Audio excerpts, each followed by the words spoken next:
ये और वो कर दीजिए आप स्पॉटलाइट। प्रारंभ करते हैं। जय श्री ओम नमः सिद्धेभ्य। नमो अरिहंताणं नमो सिद्धाणं नमो आयरियाणं नमो वज्रायाणं नमो लोये सव्यसाहुणम् मंगलम भगवान वीरो मंगलम गौतमो घनी मंगलम कुंद कुंदार्यो जैन धर्मोस्तु मंगलम सर्व मंगल मांगल्यम सर्व कल्याण कारकम प्रधानम सर्व धर्माणां जैनम जयतु शासनम जैनम जयतु शासनम तज्जयति परम ज्योति समम समस्तेरनंत पर्याय दर्पण तल इव सकला प्रतिफलति पदार्थ मालिका यत्र परिमागमस्य बीजम् परिमागमस्य जीवम् निषेध जात्यन्त सिन्धुर्विधानम् सकल ने विलसितानां विरोधिमथिनमिनमाम्यनेकान्तम् विरोधिमथिनमिनमाम्यनेकान्तम्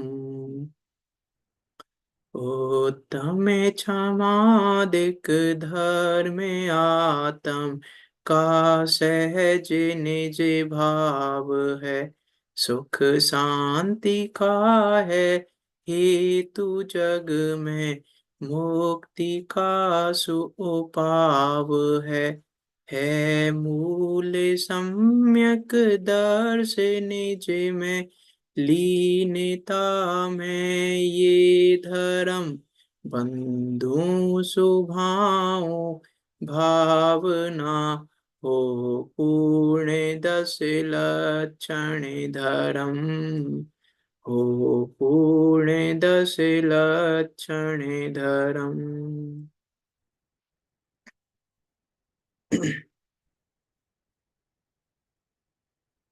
आचार्य अमरचंद देव द्वारा विरचित यह पुरुषा सिद्धिपाय नामक ग्रंथ, जो कि 226 श्लोकों में निबद्ध है और 226 श्लोकों के माध्यम से जो हमें मोक्ष के मार्ग का प्रकाशन कर रहा है, हमें हमारे उस अचल चैतन्य स्वभाव को बता रहा है, उस पुरुषार्थ की पुरुष के अर्थ की सिद्धि का उपाय बता रहा है।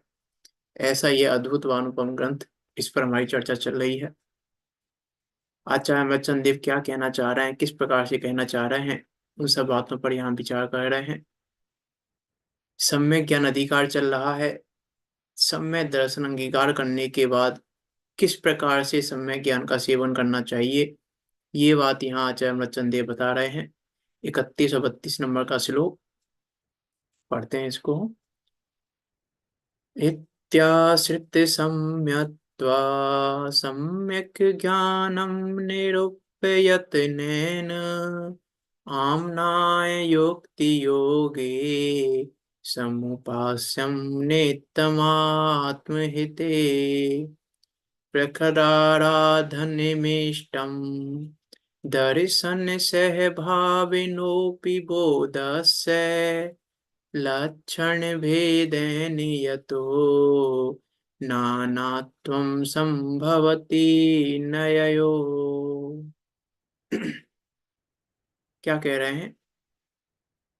जिन्होंने सम्यत्व का आश्रय लिया है, अर्थात सम्यत्व को अंगीकार किया है, ऐसे आत्महितकारी पुरुषों को सदैव जिनागम की परंपरा और युक्ति अर्थात प्रमाण के अनुयोग से विचार करके, किस प्रकार प्रयत्न पूर्वक विचार करके सम्यक ज्ञान का भले प्रकार सेवन करना चाहिए। इसकी सम्यक दर्शन के साथ ही उत्पन्न होने पर भी इसका जुदा आराधन ही कल्याणकारी है, कारण कि इन दोनों में लक्षण के भेद से भिन्नता संभव है। उसकी यहाँ बात कर रहे हैं। आमनाय युक्ति योग है, इसकी बात चल रही है हमारी। आमनाय युक्ति योग है। आमनाय और युक्ति से आमनाय और युक्ति से निर्णय करो। आमनाय से और युक्ति से, और युक्ति के अंदर आता है प्रमाण और न्याय। उस प्रमाण और न्याय की में प्रमाण की बात चल रही है यहाँ पे। प्रत्यक्ष परोक्ष दो प्रकार के भेद हैं, और परोक्ष प्रमाण की यहाँ बात चल रही है कि परोक्ष प्रमाण किसे कहते हैं, उसके संबंध में हम यह बात कर रहे हैं। परोक्ष प्रमाण के 5 भेद कौन कौन से हैं, आप में से कोई बताएं।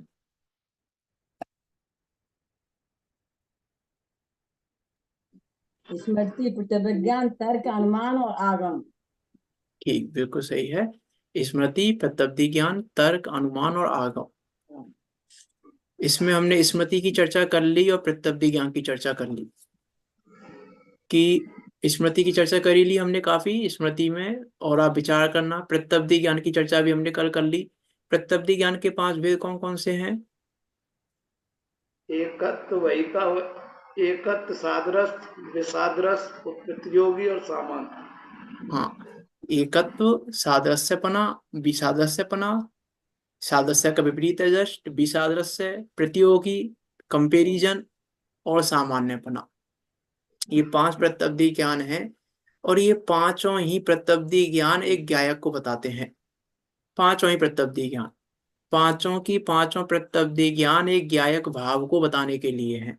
चाहे वो एकत्र प्रत्यब्धि ज्ञान हो, चाहे सादृश्य हो, चाहे विसादृश्य हो, चाहे प्रतियोगी हो, चाहे सामान्य हो, पांचों ही गायक भाव को बताते हैं।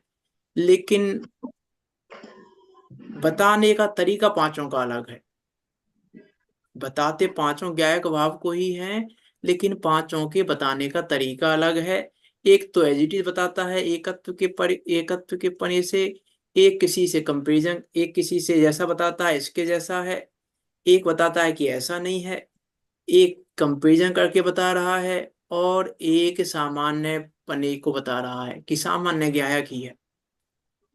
इस प्रकार के प्रत्यब्ध ज्ञान की बात है। देखो यहाँ पे क्या कह रहे हैं, पेज नंबर 68 पर है विषय प्रत्यब्ध ज्ञान। ये नहीं पढ़ा था हमने। जैसे पहले किसी पुरुष को देखा था, फिर बाद में याद किया कि यह तो वही पुरुष है जिसे मैंने पहले देखा था। जो पहले की बात याद करके प्रत्यक्ष पदार्थ का निश्चय करे, पहले की बात याद करके अर्थात स्मृति के बाद ही प्रत्यब्धि ज्ञान होता है। जो पहले की बात याद करके प्रत्यक्ष पदार्थ का निश्चय करे उसे प्रत्यब्धि ज्ञान कहते हैं। जैसे पहले यह सुना था कि नील गाय नामक पशु गाय जैसा होता है, वहां कदाचित वन में नील गाय को देखा, तो ये याद आया कि गाय जैसी नील गाय होती है, ऐसा पहले सुना था, वह नील गाय पशु यही है। ये निर्णय हो गया। प्रत्यब्धि ज्ञान निर्णय में उपयोगी है, और प्रत्यब्धि ज्ञान स्मृति पूर्वक होता है, इसलिए स्मृति निर्णय में उपयोगी है, क्योंकि प्रत्यब्धि ज्ञान उसके बिना नहीं होगा। तो प्रत्यब्धि ज्ञान से वस्तु का निर्णय होता है कि वस्तु कैसी है। कि वस्तु तो जैसा प्रत्यब्धि ज्ञान है, वस्तु तो वैसी है वास्तव में, कि वो गायक भाव तो वैसा ही है। ये निर्णय हो गया, हाँ ये गायक भाव है। हमने सुना था पहले, अब निर्णय हो गया हमारा। जब हमने प्रत्यब्धि ज्ञान को पढ़ा, प्रत्यब्धि ज्ञान को देखा, प्रत्यब्धि ज्ञान को सुना, हमने अपने गायक भाव को देखा, तो निर्णय हो गया कि हाँ जैसा कहा था वैसा ही मेरा गायक भाव है। तो ये निर्णय हो गया। वैसे यह निर्णय हो गया, हाँ ये नील गाय पशु यही है, यही है नील गाय। हमने सुना था पहले, हमने पढ़ा था पहले, अभी स्मृति आ गई और प्रत्यक्ष देख लिया हमने, तो वो प्रत्यब्धि ज्ञान हो गया।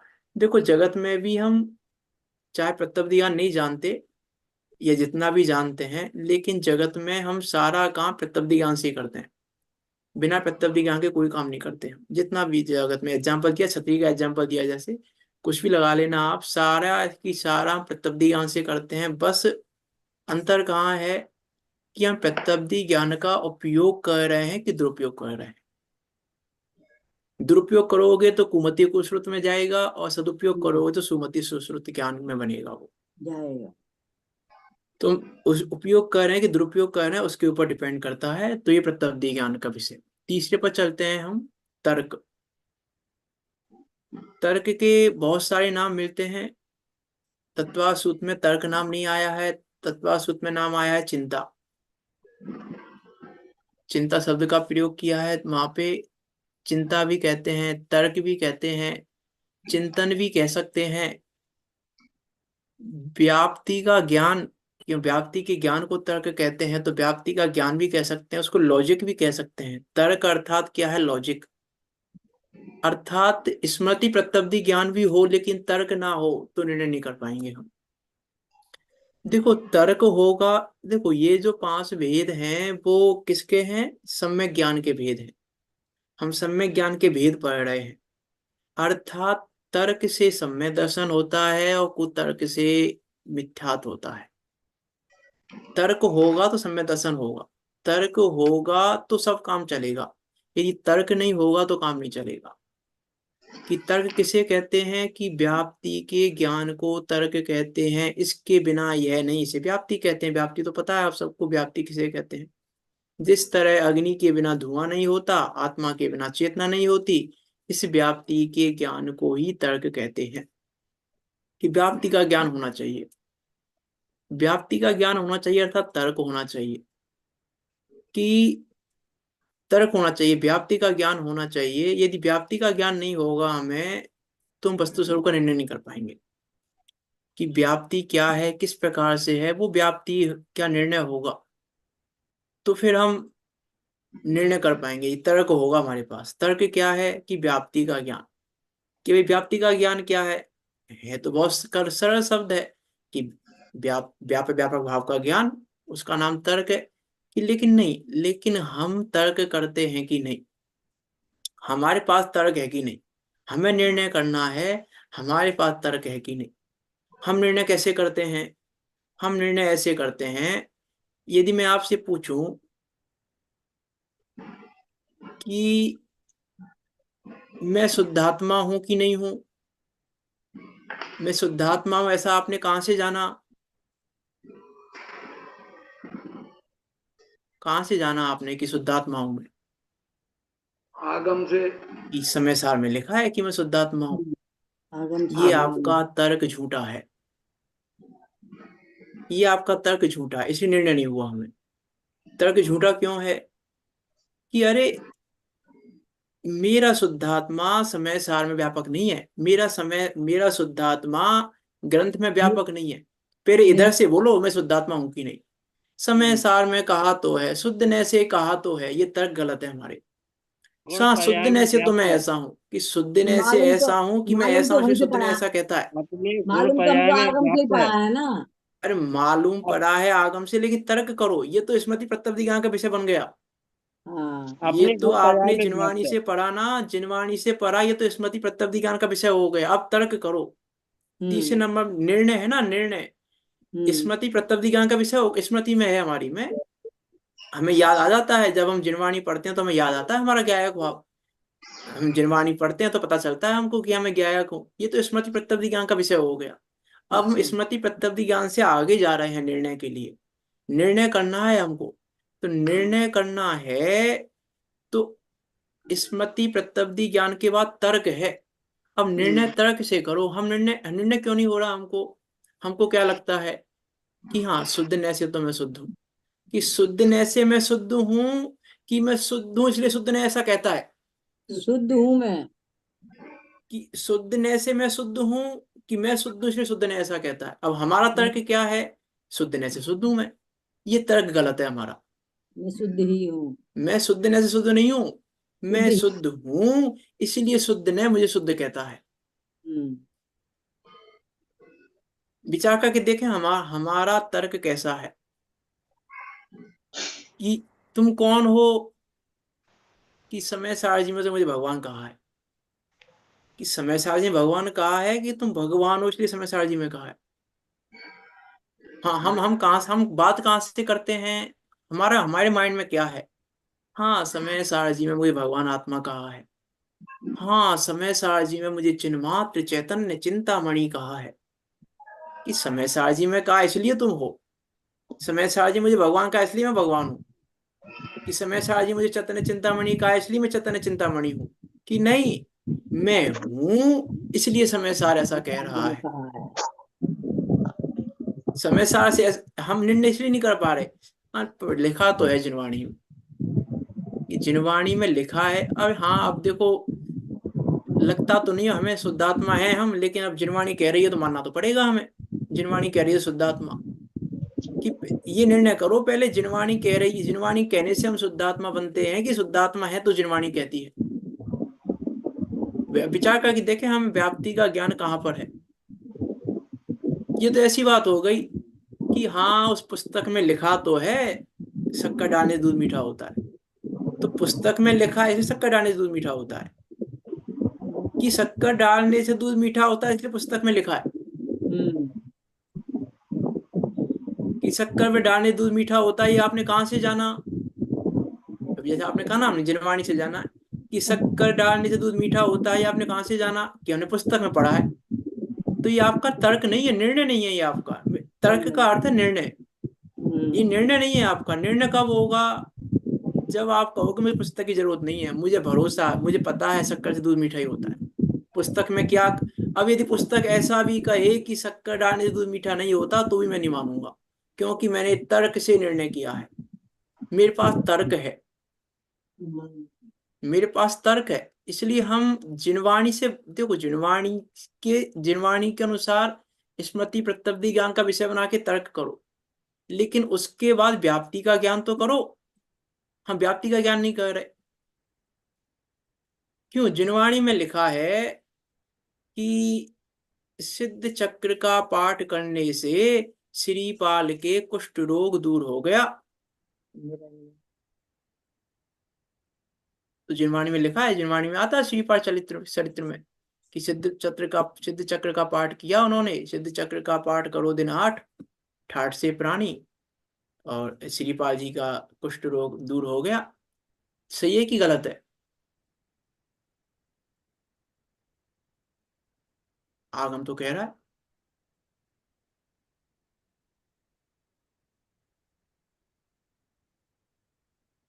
आगम तो कह रहा है ये बात कि सिद्ध चक्र का पाठ करने से कुष्ठ रोग दूर हो गया।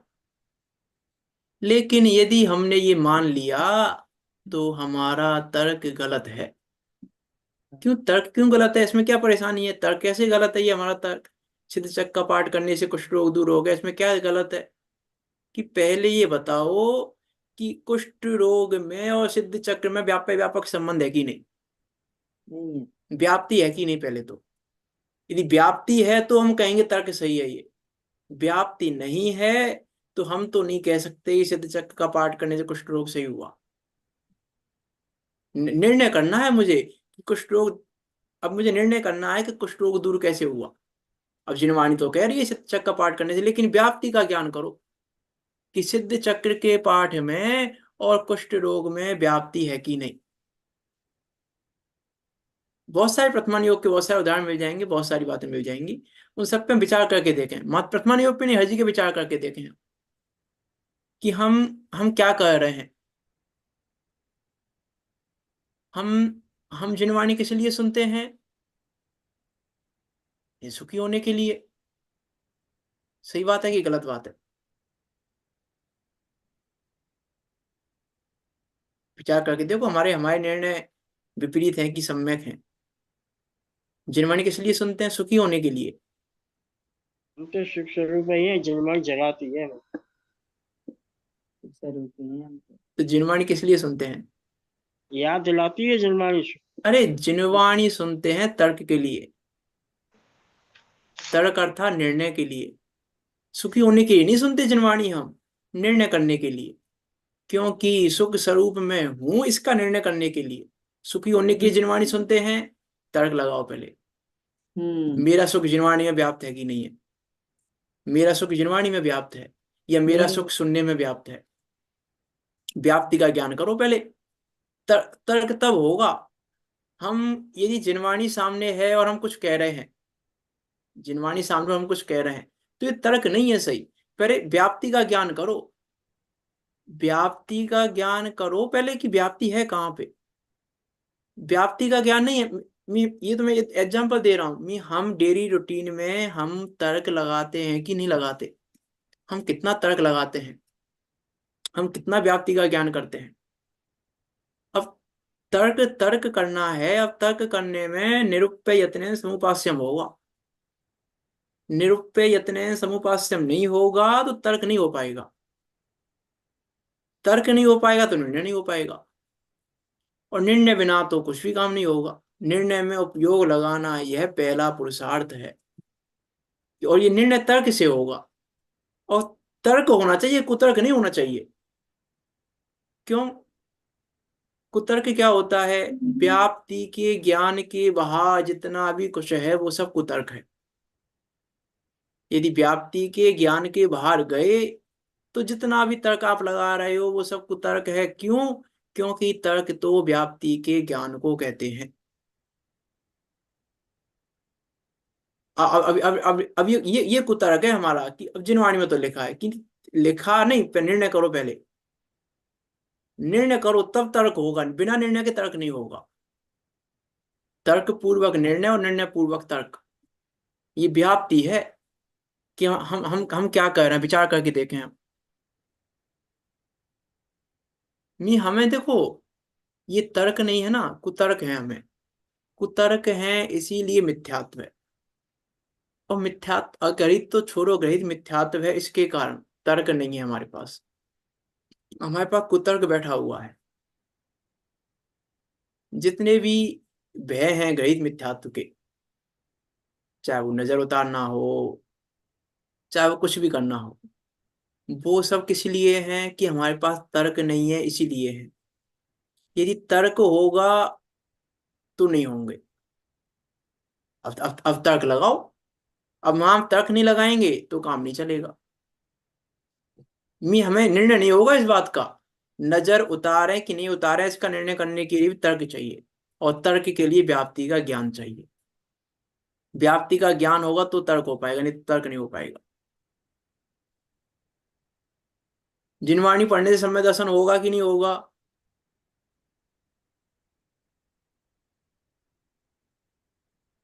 बड़ी डिफिकल्ट क्वेश्चन हो गया। जिनवाणी पढ़ने से समय दर्शन होगा कि नहीं होगा? जिनवाणी सुनने से समय दर्शन होगा कि नहीं होगा? कि तर्क करो पहले सही। जिनवाणी पढ़ने सुनने से समय दर्शन नहीं होता, व्याप्ति के ज्ञान से, व्याप्ति के ज्ञान से और व्याप्ति की श्रद्धा से समय दर्शन होता है। जिनवाणी पढ़ने सुनने से नहीं होता। देखो, एक सीधी सी बात है, व्याप्ति, व्याप्ति किसे कहते हैं? व्याप्ति उसे कहते हैं जो द्रव्य क्षेत्र काल भाव हर जगह पाई जाए, उसका नाम है व्याप्ति। उसका नाम है ना व्याप्ति। तो यदि अब हम जिनवाणी पढ़ने से समय दर्शन होगा, यदि इसको तर्क बनाए कि जिनवाणी पढ़ने से समय दर्शन होगा, तो अब जहां जहां सम्यक दर्शन होगा वहां वहां जिनवाणी पढ़ना आवश्यक होना चाहिए। अर्थात जिनवाणी पढ़े बिना किसी को सम्यक दर्शन नहीं होना चाहिए। तो हम इस तर्क को सही मानेंगे। गुण इस पर्याय में व्याप्ति है। ये तर्क सही कब माना जाएगा? जब इसके पढ़े बिना सम्यक दर्शन कोई ना करे, तो ये तर्क सही माना जाएगा कि तर्क है ये आपका। इसके बिना एक भी जीव ने सम्यक दर्शन प्राप्त कर लिया तो ये तर्क कुतर्क है हमारा। ये तर्क सही नहीं है, ये तर्क हमारा गलत हो गया, क्योंकि सम्यक दर्शन में जिनवाणी की व्याप्ति नहीं है। इसलिए ये है व्याप्ति का ज्ञान, कि हाँ, हम विचार करके देखें कि हमको क्या लग रहा है, कि कैसे क्या होगा, हम क्या मान रहे हैं, ये तब पता चलेगा तर्क से। तर्क से निश्चय होगा, भी आगे अनुमान आएगा ना जब, तो तर्क से निश्चय होगा। ऐसा पहले तर्क चाहिए, पहले वो व्याप्ति का ज्ञान चाहिए। अरे, एक ज्ञायक का अनुभव ही सम्यक दर्शन है, ये है तर्क। अब जिसको सम्यक दर्शन होगा, ज्ञायक भाव से को, ज्ञायक भाव के अनुभव से, ज्ञायक भाव को जानने से ही होगा। अब कहीं कोई भी ऐसा द्रव्य नहीं मिलेगा आपको, कोई भी ऐसा क्षेत्र नहीं मिलेगा, कोई भी ऐसा काल नहीं मिलेगा, कोई भी ऐसा भाव नहीं मिलेगा कि जिस भाव से ज्ञायक भाव के अनुभव के बिना सम्यक दर्शन हो जाए। तो ज्ञायक भाव के अनुभव से, ज्ञायक भाव की श्रद्धा से सम्यक दर्शन होता है, ये तर्क है। अब ये तर्क लगाओ। अब ये तर्क चाहिए हमको, ये है व्याप्ति का ज्ञान। अच्छा, नरक में सम्यक दर्शन कैसे होता है? जाति स्मरण से होता है, किससे होता है, कौन सा ज्ञान होता है वहां पे?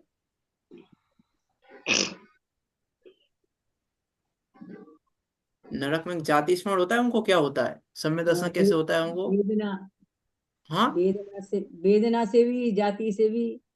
हाँ, दो आते हैं ना, ये वेदना आता है और ये जाति स्मरण। हम्म, सही बात है कि गलत बात है? होता तो स्वयं से ही है।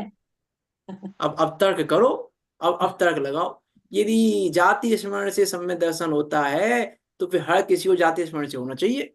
चाहिए। अब व्याप्ति का ज्ञान करो वहां पे। अरे हम्म, जिनवाणी में तो लिखा है, कि लिखा है, जो हमको मना करे जिनवाणी में नहीं लिखा है। लिखा है जिनवाणी जाति स्मरण से होता है, अब उसकी अपेक्षा समझो वहां क्यों लिखा है। लेकिन तर्क तो नहीं है ये सही हमारा। इससे निर्णय नहीं होगा, सम्यक दर्शन का निर्णय इससे नहीं होगा कि जाति स्मरण से होता है कि वेदना से होता है कि किससे होता है। अब पढ़ो जिनवाणी, कैसे पढ़े हैं अब हम। जिनवाणी में तो बहुत सारी बातें लिखी हैं जिनका तर्क के आधार से खंडन हो सकता है। जिनवाणी में बहुत सारी बातें लिखी हैं कि जिनका खंडन हो जाएगा तर्क के आधार से, क्योंकि पहले व्याप्ति का ज्ञान चाहिए। उस सम्यक दर्शन की व्याप्ति होनी चाहिए वहां पे, हर जगह होनी चाहिए सम्यक दर्शन की व्याप्ति। द्रव्य क्षेत्र काल भाव में व्याप्ति का अर्थ ही है कि द्रव्य क्षेत्र काल भाव में हमेशा रहे, व्याप्त उसको कहते हैं। विचार करके देखना व्याप्ति का क्या मीनिंग है वास्तव में, व्याप्ति किसको कहते हैं। देखो यहाँ एग्जाम्पल लिखा है, जिस तरह अग्नि के बिना धुआं नहीं होता, है ना। ये व्याप्ति का ज्ञान सही है कि गलत है? सही है। हैं? सही है। धुआं आना चाहिए कि उष्णता आना चाहिए? क्या? धुआं आना चाहिए यहाँ पे कि उष्णता आना चाहिए? उष्णता आना चाहिए। अभी तो आप बोल रहे थे व्याप्ति है ये, अब आप बोल रहे हो कि नहीं उष्णता होनी चाहिए। ये भी पहचान है ना। अग्नि के बिना धुआं नहीं होता, ये व्याप्ति ज्ञान है। यदि इसको ऐसा कहें धुएं के बिना अग्नि नहीं होती तो कुतर्क है। हाँ, धुएं में तो नहीं होती धुएं है। के बिना अग्नि नहीं होती तो कुतर्क है। जैसे कल कहा था ना, आत्मा रागी है कि रागी आत्मा है। आत्मा रागी है, ये तर्क सही नहीं है, लेकिन हम्म, रागी आत्मा है, ये तर्क सही है, क्योंकि वो राग। राग आत्मा में व्याप्त है। हम्म, रागी राग। आत्मा है, ये तर्क है, और हम्म, आत्मा रागी है, ये कुतर्क है। मुख्य तर्क है। राग आत्मा में ही होता है। हाँ, जैसे अग्नि के बिना धुआं नहीं होता, ये तो तर्क है। आत्मा के बिना रागी नहीं, रागीपना नहीं होता, रागीपना तो आत्मा में ही है। आत्मा के बिना राग नहीं होता, लेकिन राग के बिना आत्मा नहीं होता, कि होता है। होता है। इसलिए आत्मा रागी है, ये कुतर्क है, और रागी आत्मा है, ये सही है, ये ये तर्क सही। है। कि जहां जहां देखो व्याप्ति है ना, जहां जहां राग पाया जाएगा वहां वहां आत्मा तो मिलेगी। चाहे कोई द्रव्य ले लो, क्षेत्र ले लो, काल ले लो, भाव ले लो, जहां जहां राग पाया जाएगा वहां वहां आत्मा मिलेगी। लेकिन जहां जहां आत्मा पाई जाएगी वहां वहां राग नहीं मिलेगा। राग जरूरी नहीं है। अब अभी ये व्याप्ति का ज्ञान करो कि क्या क्या कहना चाह रहे हैं व्याप्ति, कि व्याप्ति का क्या अर्थ है, कि व्याप्ति का ज्ञान होना। देखो व्याप्ति का ज्ञान सबसे सरल कार्य है, सबसे सरल कार्य है व्याप्ति का ज्ञान, सबसे सरल और सबसे कठिन है। क्यों कठिन क्यों है? कुतर्क से कठिन है और तर्क से सरल है। कुतर्क से कठिन है, कि कुतर्क से कैसे कठिन है? अब सम्यक दर्शन करने के लिए हमको ये करना पड़ेगा, ये पढ़ना पड़ेगा, ऐसा करना पड़ेगा, ऐसा करना पड़ेगा, ऐसा करना पड़ेगा। बहुत सारी लिस्ट है, लंबी लंबी चौड़ी लिस्ट है। सम्यक दर्शन करने के लिए क्या क्या करना पड़ेगा, ये कुतर्क है हमारे। ये कुतर्क ऐसे हैं कि शक्कर को मीठा करने के लिए नमो का मंत्र बोलना पड़ेगा, कि ध्यान करना पड़ेगा, कि भगवान का स्मरण करना पड़ेगा, कि क्या करना पड़ेगा। कि चलो चलो शक्कर और दूध को ले लें। कि दूध में शक्कर डाली, अब वो दूध को मीठा करने के लिए नमो का मंत्र बोले कि भक्तामृत पाठ बोले, कि भैया कोई सामने वाले कोई पता नहीं मेरे पाप का उदय आ जाए अभी तो मैं नमो का मंत्र बोल लूं थोड़ा, फिर मैं दूध को पीऊंगा, पता नहीं मेरे पाप का उदय आ जाए अभी दूध मीठा ना हो। शक्कर तो ये मीठी ये मीठी ये मीठा ये कर ही कुतर्क देगी। हमने कुतर्क लगा के कठिन कर लिया। शक्कर तो ऐसे मीठी हमने मीठी करेगी, सम्यक लेकिन दर्शन मीठा। को कुतर्क लगा के कठिन कर लिया। इसलिए मैंने पहले भी कहा था कि सबसे सम्यक दृष्टियों की सबसे कम संख्या मनुष्यों में है, चारों गतियों में सबसे कम संख्या। इसीलिए है मनुष्य कुतर्क लगाते हैं, क्योंकि ज्यादा पढ़ जाते हैं इसलिए कुतर्क लगा लेते हैं। इसीलिए तिर्यंच नारकियों में और देवों में भी ले लो, देवों को मैं छोड़ रहा हूं क्योंकि देव भी तर्क और कुतर्क तो कर ही सकते हैं, तिर्यंच और नारकी नहीं करते, इसे तिर्यंच नारकी की बात कर रहा हूँ। तिर्यंच नारकियों में असंख्यात असंख्यात सम्यक दृष्टि है। लड़ते पिटते मारते काटते सम्यक दर्शन कर रहे हैं, ऐसा कोई ना होता है। सीता का जीव गया संबोधन करने रावण को, तो रावण ने बोला होगा भैया देखो सीता का जीव संबोधन करने आया है, 2 मिनट काट फाट बंद करो अभी, 2 मिनट सुन लेने दो, संबोधन क्या दे रही है ये, क्या दे रहा है ये देव, क्या संबोधन दे रहा, 2 मिनट शांति से बैठ जाने दो, सुन लेने दो 2 मिनट शांति से। कि नहीं, शांति तो 2 मिनट तो छोड़ो, 1 सेकंड की नहीं है। वो सीता का जीव भी काट काट मार में ही संबोधन दे रहा है, और वो नार की काट मार में ही सम्यक दर्शन ले रहा है। कैसी गजब बात है, कितना सरल है सम्यक दर्शन, विचार करके देखो। सुन भी काट मार में रहा है वो, और ऐसा नहीं उसको ही काट मार रहा, वो भी काट मार रहा दूसरों को, सुन भी रहा है काट मार भी कर रहा है, और सम्यक दर्शन भी ले रहा है काट मार में ही। तो कितना कैसा होगा सम्यक दर्शन, कितना सरल होगा सम्यक दर्शन, किसका नाम होगा सम्यक दर्शन। विचार करके देखें हमने क्या छवि बना रखी सम्यक दर्शन की। हमने सम्यक दर्शन की छवि कितनी बना रखी है, ऐसा होना चाहिए ऐसा होना चाहिए, सम्यक दृष्टि फिर ऐसा होना चाहिए। ऐसे पूर्व परिणाम में कैसे हो जाता होगा, समझ में नहीं आई बात। हैं, ऐसे पूर्व परिणाम में सम्यक दर्शन कैसे होता होगा। अरे स्व संवेदन सुव्यक्ता इसलिए हो जाता है, तो मार आ काट ही रहा है करेगी वेदन तो में। संवेदन ज्ञायक के वेदन का नाम सम्यक दर्शन है, और ज्ञायक का वेदन आ ही हो ही रहा है। इसलिए सरल है उन भावों के बीच में भी सम्यक दर्शन। लेकिन भैया जो तो समझ में आ रही है कि समय दर्शन नरक में भी हो जाता है, हाँ। लेकिन अपन को जरा सी पीड़ा होती है तो सारा उपयोग तो पीड़ा में ही चला जाता है। तो, हम्म। वो तो फिर रीत लगती है अटापटी। हाँ, और उनको उतनी भयंकर पीड़ा होने के बाद भी उनका उपयोग स्वरूप में कैसे आ जाता है समय दर्शन ले इसलिए लेते इसलिए सारे नारकियों को नहीं होता ना, इसलिए लिमिटेड नारकी, सब नारकियों को कोई ना होता है, ऐसे सारे मनुष्यों को कोई ना होता है। जिनको होता है वो कर लेते हैं काम अपना। नहीं नहीं, वो तो बात सही है, सभी को तो खैर नहीं होता। हाँ। लेकिन अपन जो जैसे कि अभी अभी कोई मतलब साता कर्म का उदय अपना नहीं चल रहा है, तो आत्मा की बात सुन के अच्छा भी लग रहा है, और थोड़ा सा शरीर को कष्ट आ जाता है तो खूब कोशिश भी करते हैं, परिणाम वही आते हैं सारे। इसीलिए देखो मैंने पहले ही बहुत बार कहा है, जब हमको आत्मा की बात सुनकर अच्छा लगता है उस समय हम आत्मा की बात सुनकर संतुष्ट हो जाते हैं, निर्णय नहीं करते हैं। इसीलिए असाता वेदनीय के काल में काम नहीं होता फिर, क्योंकि जब आत्मा की बात सुन रहे थे उस समय सुनकर संतुष्ट हो गए, उस समय निर्णय नहीं किया हमने, उस समय सम्यक दर्शन नहीं कर पाए। अब उस समय सम्यक दर्शन नहीं हो पाया, उस समय निर्णय नहीं हो पाया, तो असाता वेद नियम, निर्णय नहीं है हमारे पास, निर्णय तो किया ही नहीं है हमने।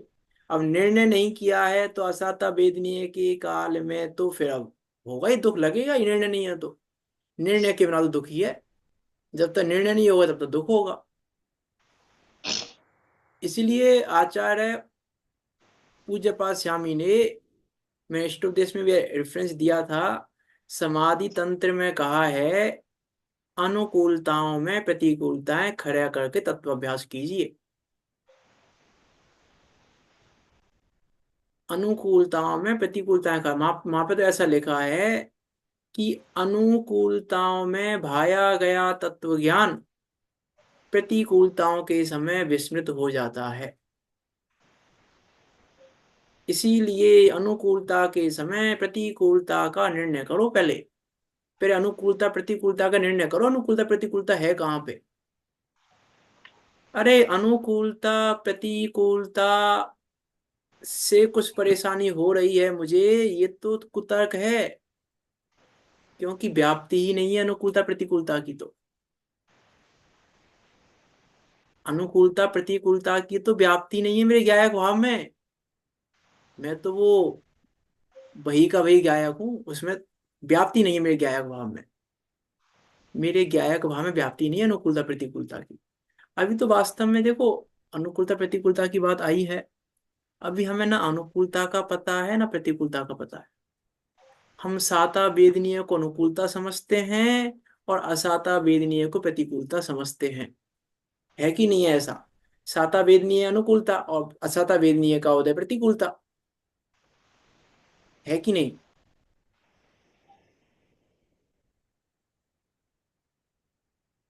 बताइए, है कि नहीं है ऐसा?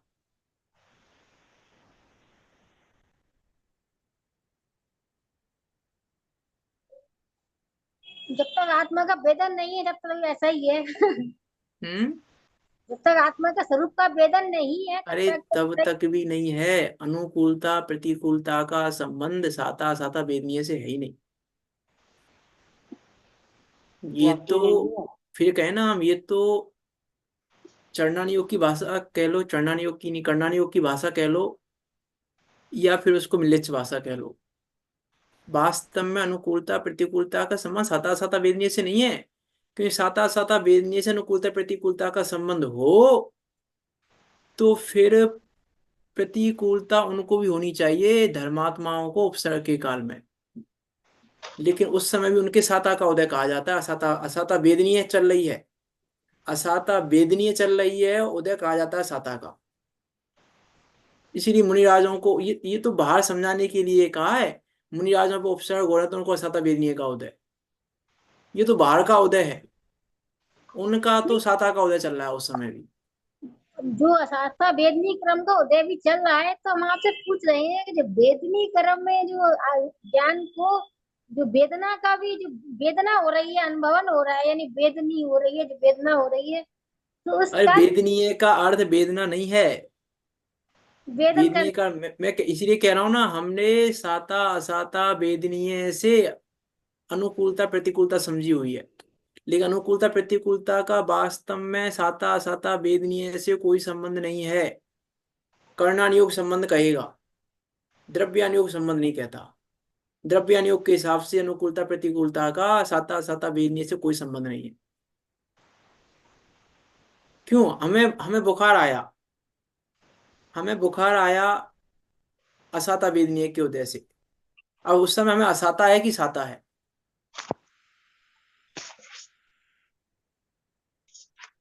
कर्णानुयोग तो कहेगा असाता है, असाता वेदनीय का उदय। लेकिन द्रव्यान योग असाता वेदनीय को देखकर साता साता नहीं कहेगा। पहले वो ये कहेगा कि तुम्हारा वेदन क्या है। इसीलिए द्रव्यान योग की अपेक्षा कहा जाता है मुनिराजों के सदा साता होती है। उपसर्ग के काल में भी साता होती है उनको, क्योंकि वो असाता का वेदन नहीं करते, दुख का वेदन नहीं करते। इसलिए उनके असाता वेदनीय के उदय में भी साता का वेदन है। मीन्स ये तो कर्मों की अपेक्षा कथन है। उदय किसका आ रहा है? साता का उदय आ रहा है कि असाता का उदय आ रहा है? या फिर मैं ऐसा कहूं कि ये विषय तो अलग अलग हो जाएगा, मैं बात नहीं कर रहा ज्यादा उसकी। असाता वेदनीय का उदय साता वेदनीय का उदय, ये तो पुद्गल विपाकी है। जीव विपाकी क्या है फिर? वहां पर साता असाता जीव विपाकी कैसे कैसे घटेगा? यदि हम वेदनीय कर्म के उदय से साता साता असाता मानेंगे तो वो तो पुद्गल विपाकी है। वो तो पुद्गल का विपाक है। जीव का विपाक क्या है उस समय? जीव विपाकी प्रकृतियां भी तो हैं। ऐसा कोई ना पुद्गल विपाकी प्रकृति है वो बस। जीव विपाकी तो घटाओ साता असाता, हम पुद्गल विपाकी घटा के रह गए बस। हमको क्या लगता है कि नहीं, देखो बुखार के टाइम में यदि मैं पूछूं बुखार के टाइम में मैं दुखी नहीं हो रहा हूँ, अपने गायक का अनुभव कर रहा हूँ, मान लो बुखार के काल में, तो कर्णन तो कहेगा सता वेदनीय का उदय है। अब यदि हम ऐसा कहें कि नहीं है तो सता वेदनीय का उदय, लेकिन इसका भेद ज्ञान है, इसका पुरुषार्थ है, इसलिए गायक का अनुभव कर रहा है, कि वो एक अलग बात है। लेकिन द्रव्यान योग कहेगा कि साता का वेदन कर रहा है, इसलिए साता वेदनीय है, इसको असता वेदनीय नहीं है। साता का वेदन है, इसका सता का वेदन नहीं है। वो जीव विपाक की तरफ से कहेगा। द्रव्यान योग जीव विपाक की तरफ से कहेगा, कर्णान योग पुद्गल विपाक की तरफ से कह रहा है। कर्णान योग दोनों बातें कहेगा, एक तरफ पुद्गल विपाक की अपेक्षा ही कथन आएगा, उसमें पुद्गल विपाक की अपेक्षा भी आएगा, जीव विपाक की अपेक्षा भी आएगा। दोनों ही बातें कर्णान योग की हैं। मैं उसको द्रव्यान योग की अपेक्षा दीप विपाक की बात कह रहा हूँ, है दोनों बातें कर्णान योग की। विचार करना, इधर चलते हैं हम, तो विषय अलग है, उस विषय पर नहीं जा रहे। अनुकूलता प्रतिकूलता के नाम पे विषय आ गया, लेकिन विचार करना हमको क्या लग रहा है, यदि हमको बात कहाँ चल ज्ञान रही योग तो थी। ज्ञान का उदय करेगा।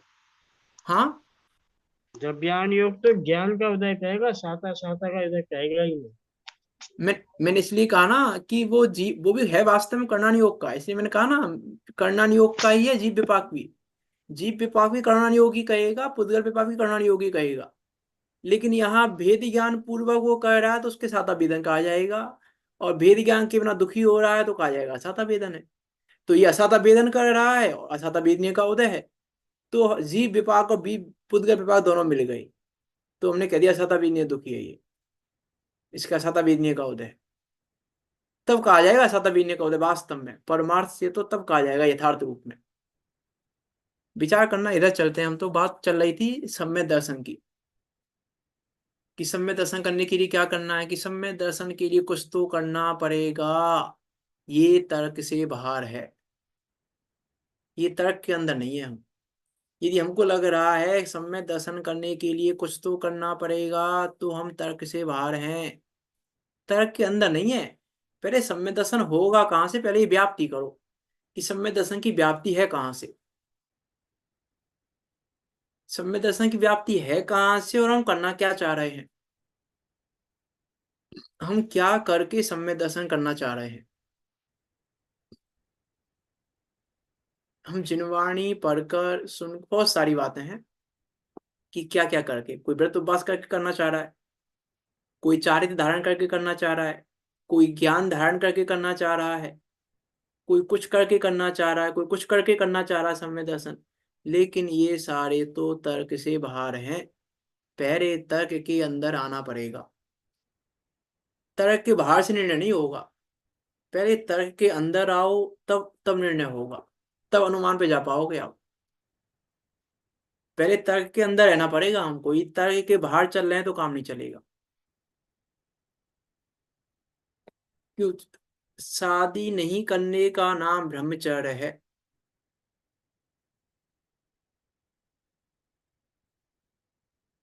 तर्क से बाहर है हम,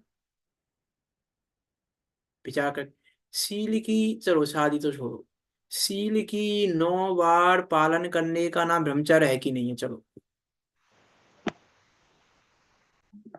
सील की 9 बार पालने का नाम ब्रह्मचर्य है कि नहीं, ब्रह्मचर्य धर्म में पढ़ते हैं हम तो। सील की 9 बार का पालन करो, उसमें धांसराज जी की पूजा में आती है। आत्मा में रमण नहीं करेंगे तो कैसे हो जाएगा।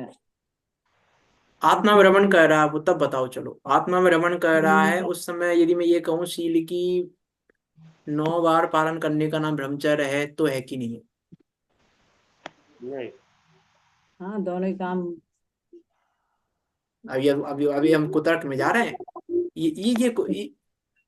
सील की 9 बार पालन करने का नाम ब्रह्मचार्य है, ये तो किसी भी रूप में तर्क नहीं है, चाहे वो नहीं, आत्मा में रमण कर रहा हो चाहे नहीं कर रहा हो। नहीं कर रहा हो।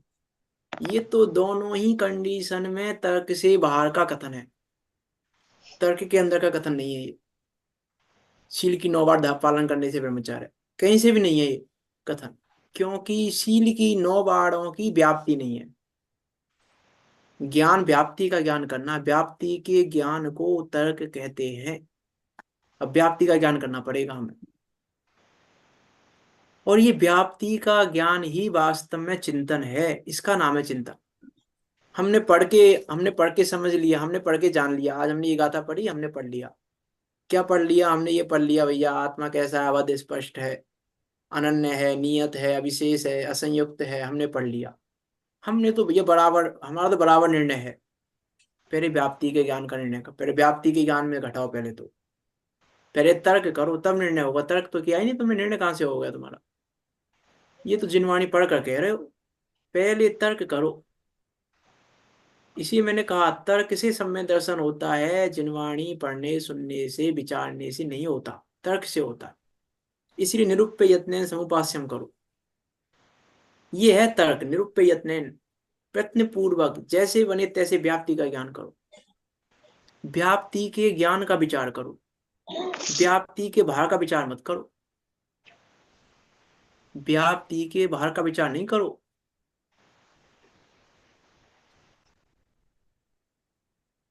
जिनेन्द्र देव के दर्शन से सम्यक दर्शन होता है कि नहीं होता है?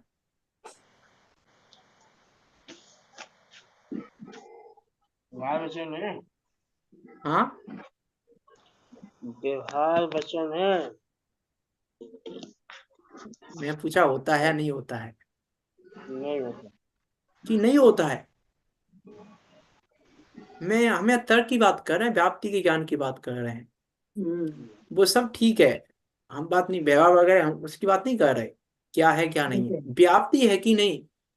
फिर अभी नहीं, कहा ना मैंने, यदि जिनेन्द्र देव के दर्शन से सम्यक दर्शन होता है तो फिर किसी भी नारकी को सम्यक दर्शन नहीं होना चाहिए, किसी भी तीरथ को सम्यक दर्शन नहीं होना चाहिए। ये जिनेन्द्र देव के दर्शन से होता है तो फिर व्याप्ति का ज्ञान करो। क्यों परेशानी क्यों हो जाती है? यदि व्याप्ति का ज्ञान नहीं हो, और जिनवाणी में तो कथन है, जिनेन्द्र देव के दर्शन से, जिन दर्शन से निज दर्शन पा, जिनेन्द्र देव के दर्शन से निज के दर्शन होते हैं। अब हमने ये जिनवाणी में पढ़ा, अब जिनवाणी में गलत तो नहीं लिखा है, गौतम वेदर को व्याख्या। जिनवाणी में गलत तो नहीं लिखा है। अब जिनवाणी में गलत लिखा नहीं है और व्याप्ति का ज्ञान हमें हुआ नहीं है, तो हमने क्या मान लिया?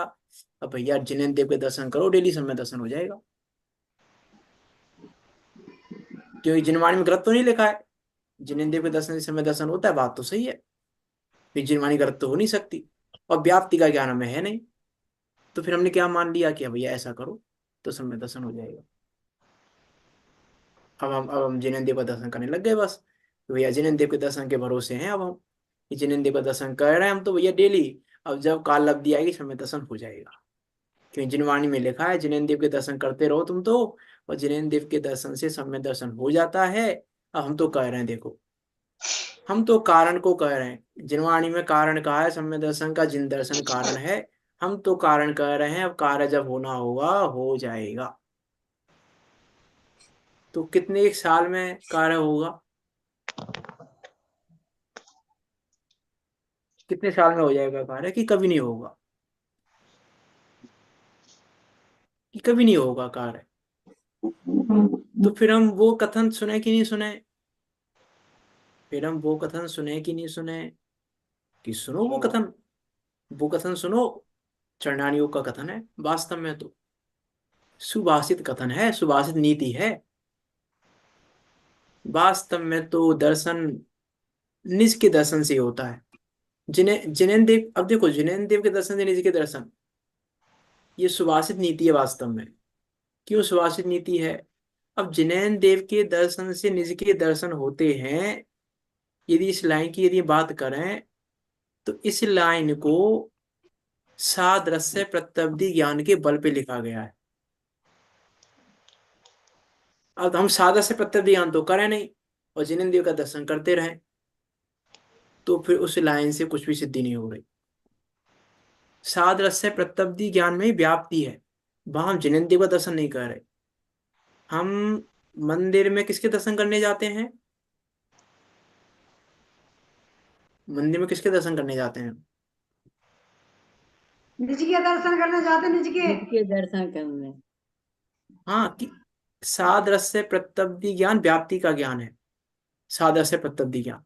तो सादृश्य प्रत्यब्धि ज्ञान में जिनेन्द्र देव के दर्शन नहीं कर रहे हम। ऐसा ही प्रभु में भी हूँ और ये प्रतिबिंब सु मेरा है, भली भांति मैंने पहचाना ऐसा रूप सुमेरा है। ये है, ये सादा से प्रत्यब्ध ज्ञान है कि ऐसा ही प्रभु मैं भी हूं, मैं इसके दर्शन कर रहा हूं, मैं आपके दर्शन नहीं कर रहा हूं, मैं दर्शन तो अपने ही कर रहा हूं। विचार विचार करके देखें हम कि हम अपने दर्शन कर रहे हैं कि हम जिनेन्द्र देव के दर्शन कर रहे हैं। विचार करके देखें हम किसके दर्शन कर रहे हैं हम। हमें तर्क है कि नहीं है, बात किसकी हो रही है, तर्क की। ये तर्क है कि नहीं है। यदि हमको लग रहा है कि जिनवाणी जिनेन्द्र देव के दर्शन कर रहे हैं हम, तो ये तो हमारा कैसा लक्ष्य हो गया, पर लक्ष्य हो गया ये तो हमारा, ये तो पर का लक्ष्य हो गया। आप पे लक्ष्य अपना करो।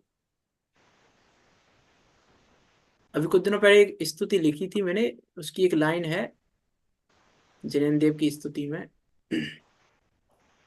पर लक्ष्य तजो निज तत्व लखो, निज दर्श करे से मुक्ति मिले, जिन दर्शन तब ही सार्थक है, निज दर्श करे से मुक्ति मिले। सार्थक तब है जिन दर्शन। रचना तो पूरी है वो, पर लक्ष्य तत्व नित्य तत्व भजो आत्मा निज में ही शांति मिले, उसकी तर्ज पे है। ये विचार करके देखें, लक्ष्य हमारा, लक्ष्य कहाँ है हमारा, व्याप्ति लक्ष्य को इधर कराती है। व्याप्ति का ज्ञान लक्ष्य से भटकने नहीं देता, और यदि व्याप्ति का ज्ञान नहीं होगा तो लक्ष्य से भटक जाएंगे हम। तो जिनेन्द्र देव के दर्शन में लक्ष्य तो मैं था, और मैंने क्या कर लिया, जिनेन्द्र देव के दर्शन में जिनेन्द्र देव को लक्ष्य कर लिया, तो मैं तर्क से बाहर चला गया, अब नहीं होगा समय दर्शन। इसीलिए गौतम गणधर ने देखते ही कर लिया, व्याप्ति के ज्ञान के बल पे, सादस्य प्रत्यब्धि ज्ञान के बल पे देखते ही कर लिया। और हम डेली कर रहे हैं तो भी नहीं कर रहे। इसलिए नहीं कर रहे क्योंकि व्याप्ति का ज्ञान नहीं है। विचार करके देखें, हमें हमें व्याप्ति का ज्ञान है कि नहीं है। यदि व्याप्ति का ज्ञान नहीं होगा तो काम नहीं चलेगा। इसलिए पहले व्याप्ति का ज्ञान चाहिए, और इसी को तर्क कहते हैं, और तर्क के बिना निर्णय नहीं होते। इससे पहले व्याप्ति का ज्ञान सही करें हम। समय तो हो ही गया है, कल बात करेंगे हम बाकी। पहले हम व्याप्ति के ज्ञान को सही करें, और व्याप्ति के ज्ञान को सही करके ही निर्णय हो पाएगा, नहीं तो निर्णय नहीं होगा। अब हम विचार